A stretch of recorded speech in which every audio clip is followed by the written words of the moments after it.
Bonjour à tous et bienvenue dans cette 4e capsule tricot. Je me présente, j'ai eu un bug. Je m'appelle Alexis, je suis un tricoteur du centre de la France, plus précisément localisé à Tours, et je viens vous parler ici de mes tricots et que j'ai effectués depuis récemment, parce que c'est mes en cours, mes projets terminés, mais il n'y en a pas aujourd'hui. Et j'ai commencé ma pratique du tricot il y a maintenant 4 ou 5 ans, j'ai dû commencer aux alentours de 2017-2018, et je tricote de manière plus assidue, donc ça fait 6 ans. 2017. 2018, ça fait 5. Bref, voilà, et donc je tricote de manière plus assidue depuis 2021. Je me bats avec un an en cours. Depuis 2021, donc ça fait 2 ans que je tricote de manière plus assidue, quasiment quotidiennement. Voilà, pour le blabla d'introduction. Pour la suite, je remercie tous ceux et celles qui ont commenté et qui ont vu les 2 premières vidéos. Comme je le disais dans la capsule que je viens de publier aujourd'hui, donc le 1er avril, et ce n'est pas une blague, je vous vois venir. Je remercie donc tous ceux qui ont vu les capsules précédentes. Étant donné que je viens d'en publier une aujourd'hui, je ne sais pas quel sera le retour, mais je vous remercie d'avance pour les retours et pour les visionnages, etc. Je m'attendais pas à avoir un tel engouement autour de mes vidéos, et clairement c'est une agréable surprise, et je suis ravi de cela. Donc pour cette petite introduction. N'hésitez pas à liker, commenter, partager tout ce que vous voulez dans cette 4e capsule, qui sera une capsule sur mes encours du moment et l'avancée depuis, je regarde par là-bas, depuis la vidéo que j'ai publiée le 12 mars, sachant qu'elle avait été tournée quelques jours avant, donc voilà, un peu moins d'un mois sur les avancées, et vous allez voir que les choses ont quelque peu progressé de manière plus ou moins proche et plus ou moins attendue. Voilà. Et je vais déjà, comme dans la capsule précédente, vous donner quelques chiffres. Je regarde là parce qu'il y a mon ordinateur, mais le mois de mars se résume à environ, parce que tout n'est pas calculé encore, mais presque 1100 mètres tricotés au mois de mars. Voilà. Donc, attention, je repose mon ordinateur là, et voilà. Donc du coup, il nous reste environ, oui, 1100 mètres à peu près tricotés, sachant que tout n'est pas calculé et qu'il manque des petites avancées par-ci par-là. Mais ça va donner environ 1100-1200 mètres tricotés, je pense, sur le mois de mars. C'est quelque chose que je fais depuis très récemment, ça, je pèse la laine que j'ai tous les jours, et je vois à peu près, tous les jours où je le tricote en tout cas, et je vois la quantité que j'avance par jour. C'est même pas une question de me mettre la pression, c'est juste une manière de voir le peu de temps que j'ai par jour, ce que je peux être amené à tricoter, voilà. Vous allez le voir, il y a un projet essentiellement qui a avancé, et je vais commencer par celui-ci. C'est vous l'avez vu, vous l'avez adoré dans les commentaires. Je vous remercie énormément pour l'adoration que vous avez sur ce projet. Clairement, je ne m'attendais pas à ce qu'il vous plaise autant qu'à moi il me plaît de le tricoter. C'est le Montréalais.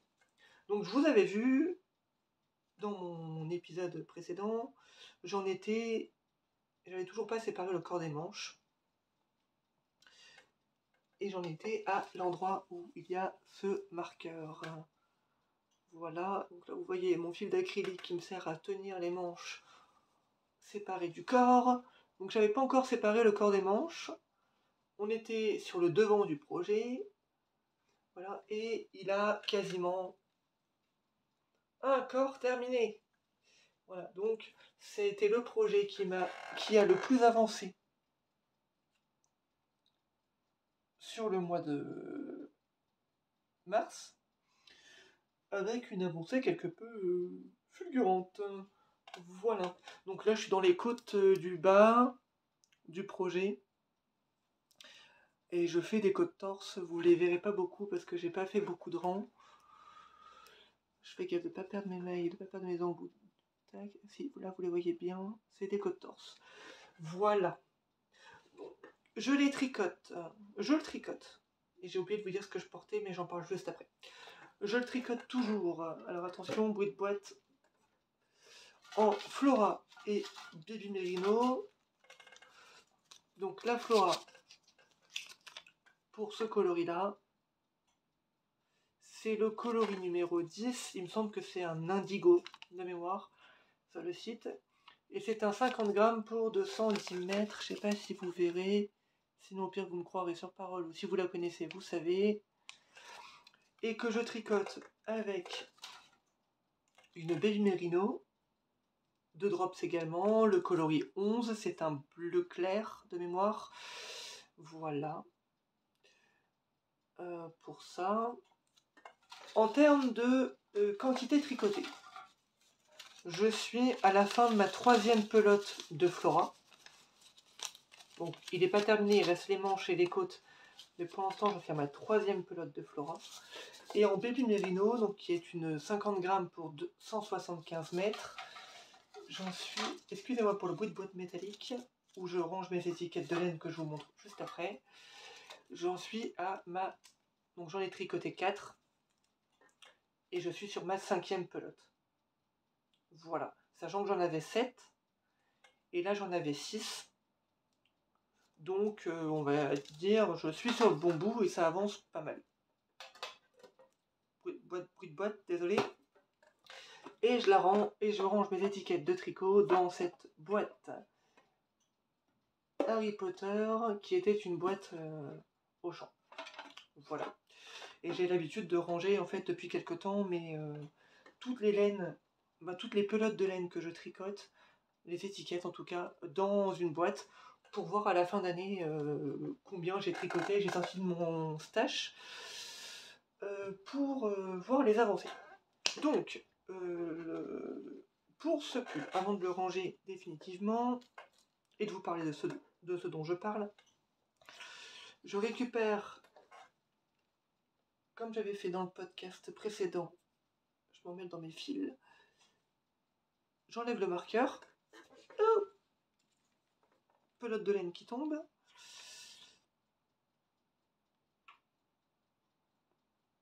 donc tac, la maille, on voit pas qu'elle a été tirée par le marqueur, et je le place directement sur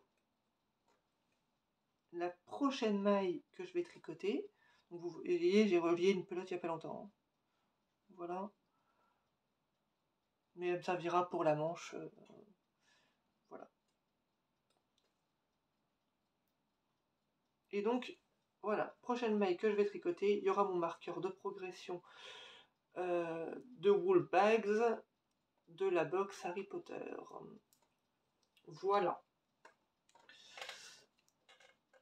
Donc ce projet-là, qui a bien avancé, qui a occupé tout mon temps, et en fait, je l'ai tricoté quasiment tous les jours, et c'est lui en fait qui a la plus belle avancée, c'est lui qui me permet d'avoir tricoté déjà 1000 mètres autour de ce projet sur le mois de mars. Donc c'est ma plus grosse avancée du mois de mars.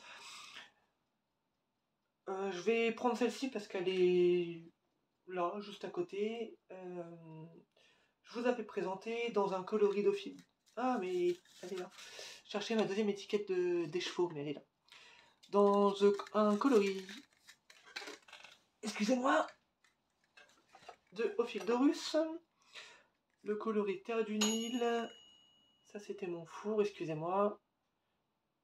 Dans un coloris Terre du Nil, en guise et soc. 75% Merino Superwash 4 et 25% nylon. La chaussette que je tricotais.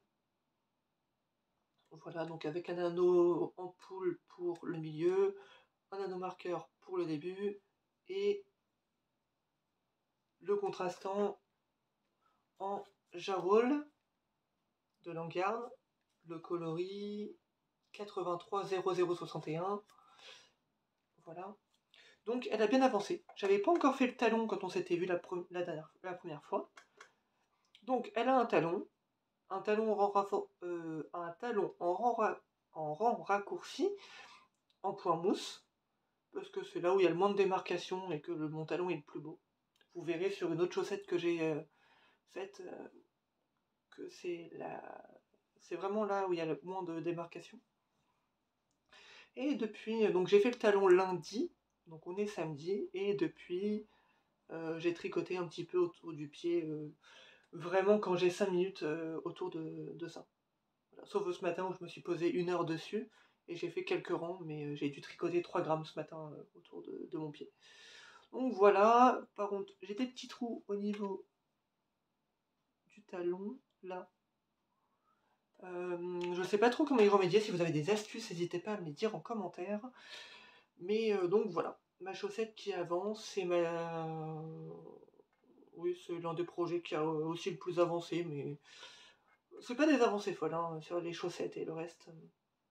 Voilà. Donc voilà pour cette chaussette. Et je vais vous mettre tout de suite. Donc j'ai encore mes anneaux marqueurs de Woolbags que je vous ai présenté dans la capsule d'à côté. Et je vous ai toujours pas parlé de ce dont je parle, décidément.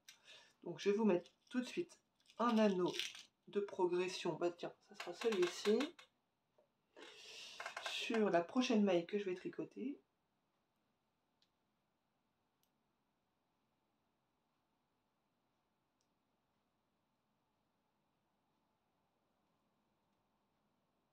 Et voilà, comme ça, on verra la progression pour le mois d'après, le mois prochain. Voilà, ce que je porte. Donc, il y a le châle que je ne vous représente pas, que je vous ai présenté dans la capsule précédente, qui est le châle de ma création personnelle en tricot et stitch, le coloris Cozy Season. Voilà. N'hésitez pas d'ailleurs à me dire si vous voulez avoir le modèle en appel au test, etc. Et par-dessus, et en dessous, je porte le modèle Dutsia de Mallory Design, que j'ai eu l'occasion de tester pour elle, dans ces coloris-là. Donc qui est une marinière un peu moderne avec en épaule tombante, on commence par le col, on déroule le dos, puis les demi-devants qu'on relie en rond ensuite, en faisant le motif de rayure. Donc on a une rayure avec du jacquard, une rayure et la fin du jacquard ici, et une rayure en point texturé qui est du point mousse. Voilà, on déroule le corps. Donc moi il est un peu court. Voilà. Mais voilà. Et ensuite les manches, on fait pareil. On récupère les manches ici. Et on déroule la manche et on continue le motif de rayure. Voilà. Et je les avais tricotés dans des laines Basic Merino de Katia. Donc je sais plus le nom des coloris, le numéro des coloris, mais c'était de la Basic Merino de Katia. J'avais dû prendre 8 pelotes pour le coloris principal et 2 pelotes pour les contrastants, de mémoire.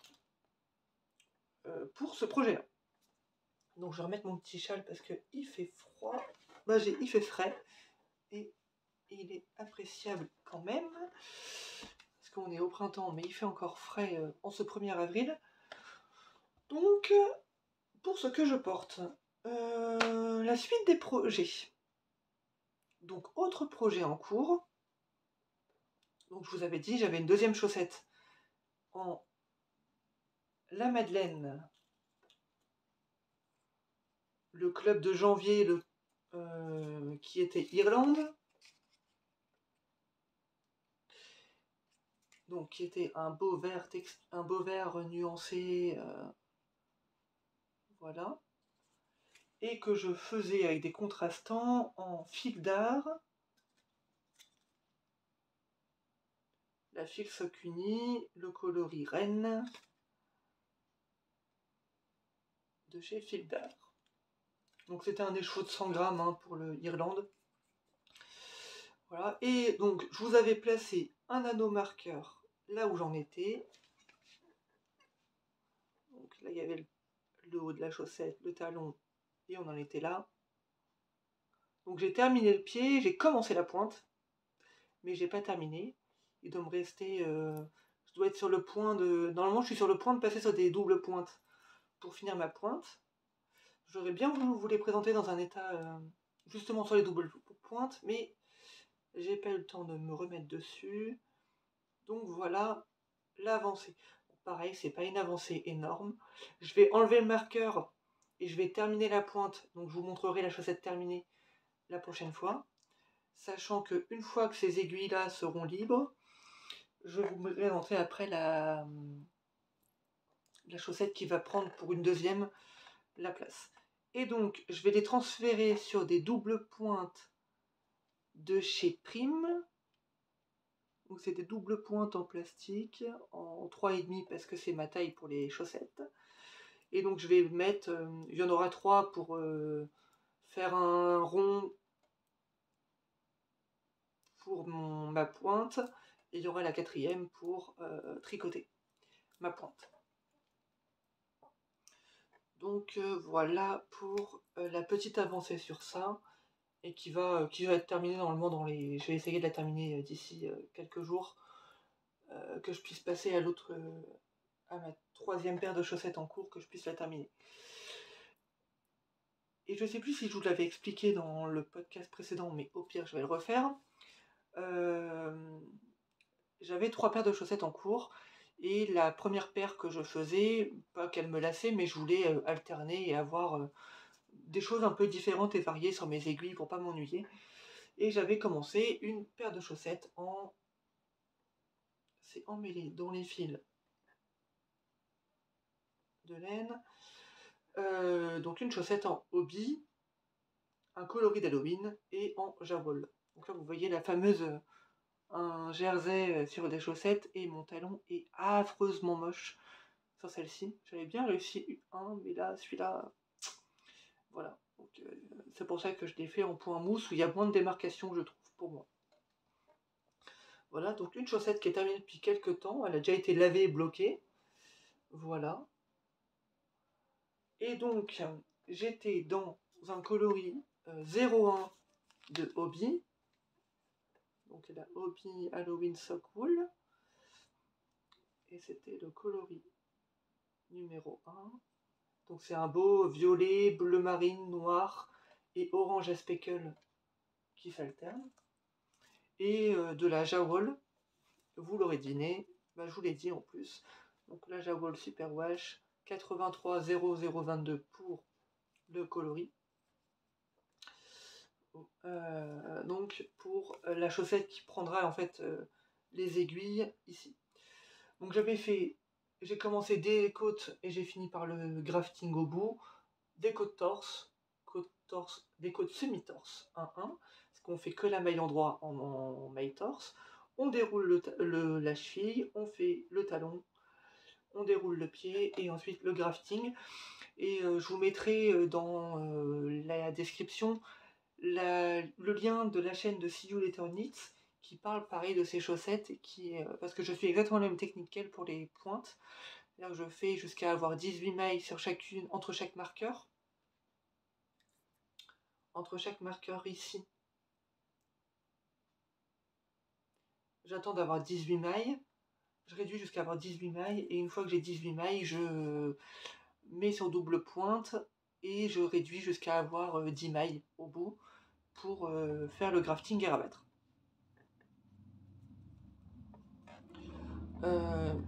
Pour la paire de chaussettes, pour les chaussettes.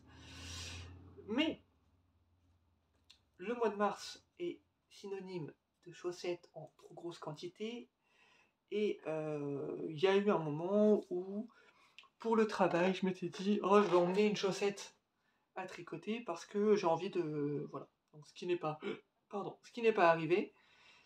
Et j'ai juste emmené une chaussette pour le plaisir d'emmener une chaussette. C'est plaisant d'emmener des chaussettes au boulot.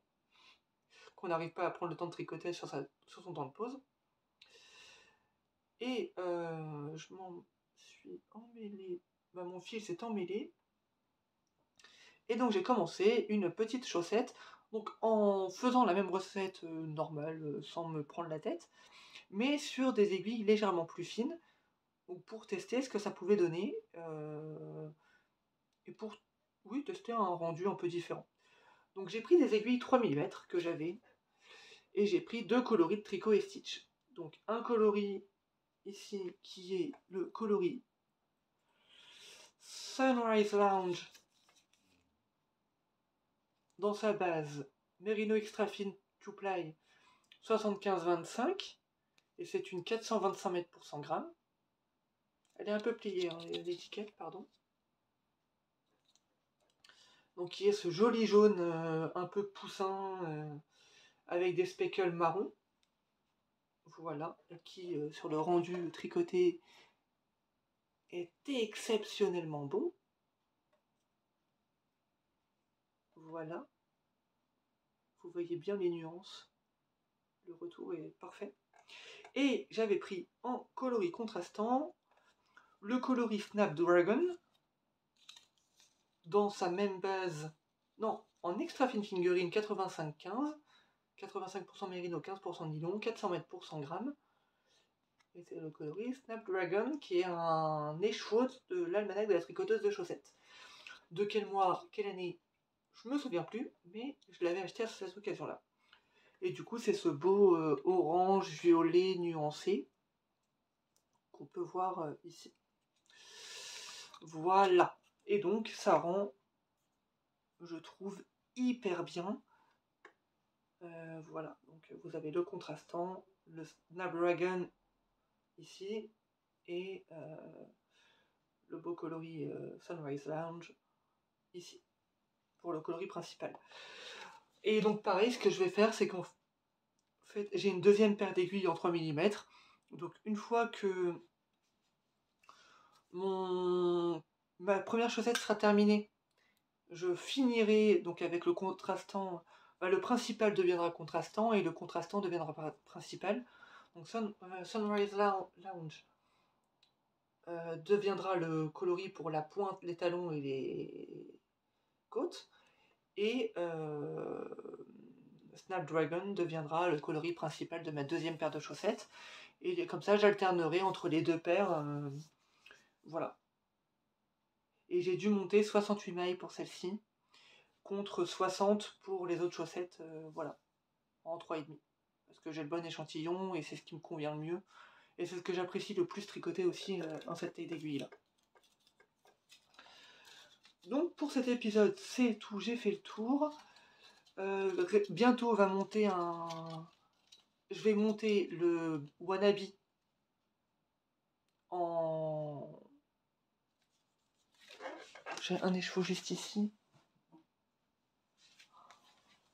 En Aguamenti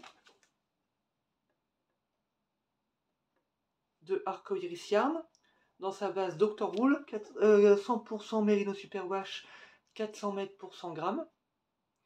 Il y aura en plus avec le coloris Aveline de Hélène et un coloris Chocolate Fudge de Tricot et Stitch de mémoire pour les rayures du Wannabe. Donc j'alternerai les deux coloris, sachant que c'est des coloris assez proches. Donc j'alternerai. Et ça c'est un beau bleu jean. J'aime beaucoup ce coloris et ça rendra juste hyper bien. Et il y a un élanide de Yarnflex aussi qui va monter sur mes aiguilles d'ici peu de temps. Voilà pour les projets qui vont arriver, les projets en cours. J'espère vous présenter un projet terminé la prochaine fois. Encore une fois, c'est du tricot, je ne me prends pas la tête, on verra. Mais j'aimerais bien, ou au pire, avoir terminé une manche et commencer la deuxième pour le Montréalais de Vincent Deslandes. Et peut-être terminer 2 chaussettes. On croise les doigts. Voilà. Pour les avancées laineuses et cet épisode numéro 4. On se retrouve très vite dans un prochain épisode. On aura un 5e épisode ce mois-là avec les podcasts que je regarde et vous faire partager un peu mon univers au niveau des podcasts. Et après, on se retrouvera en mai avec les arrivées laineuses et le podcast plus classique avec objet terminé et objet en cours, en espérant en avoir des terminés cette fois-là. Allez, on se dit à plus tard et n'hésitez pas à commenter et liker et même partager cette vidéo. Et on se retrouve très vite.